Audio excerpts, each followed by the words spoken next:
He's lying about the location of where it happened. He's lying about when it happened. He's lying about Mr. Demons, the defendant, being in the car at any point that evening. Totally omits that. We then have the cover-up that begins. So the question is why? Why does there need to be cover-up? Because there was a murder that was committed, ladies and gentlemen, that's why. There were 2 murders that were committed. And so from here, we're going to talk about and explain what we have, right?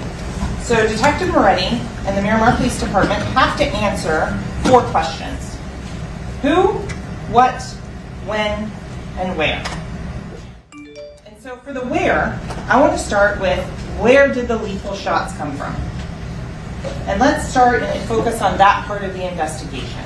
So the where, we looked at Chris Williams. If you remember, Sergeant Williams came in and testified and showed you how Blue Star works, showed you how shooting reconstructions are done with the trajectory rods.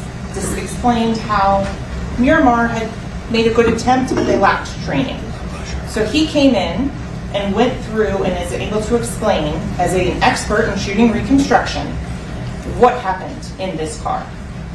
So we're going to start on the trajectory rods. If you recall, on the outside, the most important aspect of the ones on the outside of the car is they show that this was not a drive-by.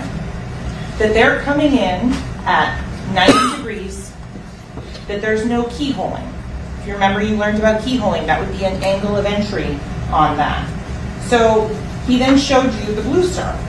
And if you recall, ladies and gentlemen, this chemical reacts no matter how many years later, no matter what attempt at cleanup is done, the chemical is still going to react to the presence of the blood. So then you have